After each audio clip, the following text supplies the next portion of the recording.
Hi friends, welcome to my channel.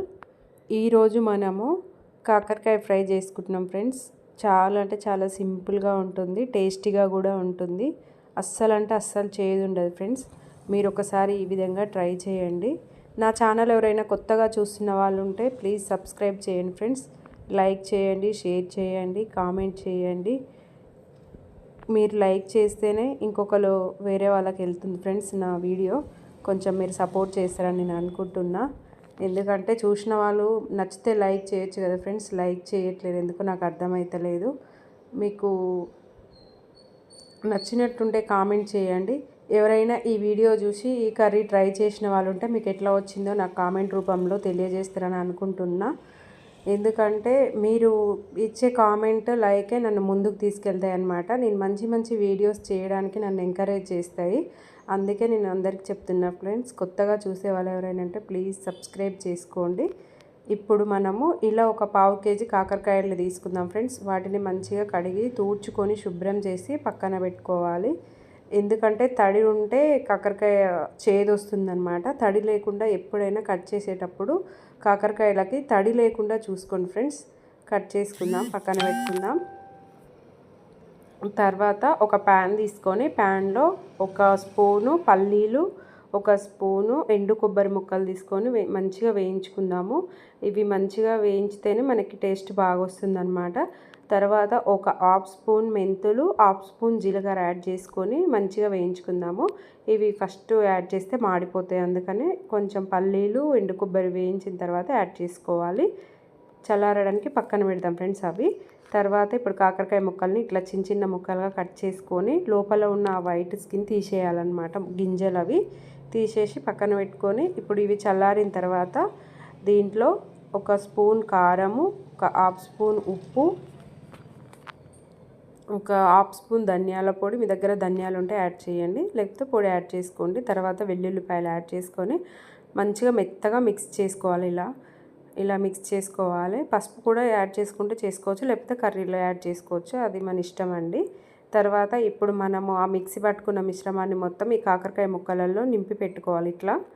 ఇలా పెట్టుకొని ఇప్పుడు మళ్ళీ ఒక ప్యాన్ తీసుకొని ప్యాన్లో ఒక టేబుల్ స్పూన్ ఆయిల్ యాడ్ చేసుకుందాము. ఎందుకంటే టేబుల్ స్పూన్ ఆయిల్ ఎందుకంటే మనకి ఫ్రై కదా, కొంచెం ఆయిల్ ఎక్కువ పడుతుంది అనమాట. దాంట్లోనే కొంచెం మినపప్పు వేసుకుంటే తినేటప్పుడు టేస్ట్ బాగుంటుంది. తర్వాత ఒక హాఫ్ స్పూన్ జీలకర్ర యాడ్ చేసుకోండి. అవి కొంచెం వేగిన తర్వాత మనం ఈ కాకరకాయల మిశ్రమాన్ని ఆయిల్లో యాడ్ చేసుకుందాం. ఆయిల్ మంచిగా వేడైన తర్వాత యాడ్ చేసుకోండి. పచ్చిగా ఉన్నప్పుడు యాడ్ చేయకండి, కర్రీ ఖరాబ్ అయిపోతుంది అనమాట, ఎక్కువ రోజులు ఉండదు. నేనైతే ఈ కర్రీ చేస్తే 3-4 డేస్ ఉంటుంది మా ఇంట్లో. అంటే ఉంటే ఒకవేళ ఉంటుంది, లేకపోతే 1 డేలోనే అయిపోతుంది అనమాట, వేరే ఏమో కర్రీస్ చేయకపోతే. ఇప్పుడు మనం మంచిగా కలుపుకొని మూత పెట్టుకొని ఒక 5 మినిట్స్ అట్లా వేగనిద్దాం ఫ్రెండ్స్. అవి వేగిన తర్వాత మధ్యలో కలుపుతూ ఉండాలి. ఎందుకంటే మనం కలపలేదనుకోండి వన్ సైడ్ మాత్రమే వేగుతాయి అనమాట. ఇట్లా వన్ సైడ్ తిప్పేసుకుంటూ వేగనివ్వాలి. మంచిగా మగ్గితేనే బాగుంటుంది, అస్సలు పచ్చి లేకుండా చూసుకోండి. ఎందుకంటే ఒక 2-3 డేస్ ఉండాలంటే అస్సలు పచ్చి లేకుండా మంచిగా వేయించుకోవాలి. మధ్యలో ఇట్లా మూత తీస్తూ కలుపుకుంటూ ఉండాలన్నమాట. ఎందుకంటే మనకు తెలిసిపోతుంది కదా చూస్తుంటేనే ముక్క ఉడికిందా లేదా అనేది. తర్వాత కొంచెం ఉడికిన తర్వాత ఒక హాఫ్ స్పూన్ అంతా పసుపు యాడ్ చేసుకోండి. పసుపు యాడ్ చేసుకొని మంచిగా కలుపుకుందాం.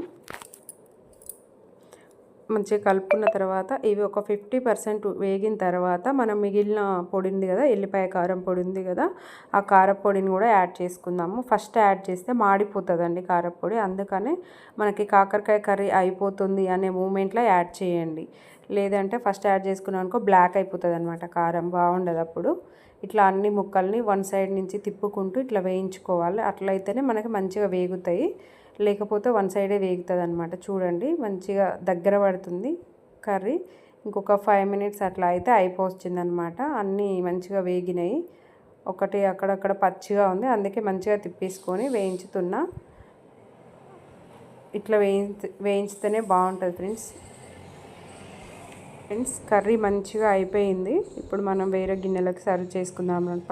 ఇట్లా ఒక ప్లేట్ తీసుకొని మంచిగా అంటే కనిపించడానికి అంతే, నేను వేరే గిన్నెలో పెట్టాను. మనకి ఈ ప్లేట్లో అయితే మంచిగా కనిపిస్తుంది కదా అనేసి నేను ప్లేట్లో పెడుతున్నాను అనమాట.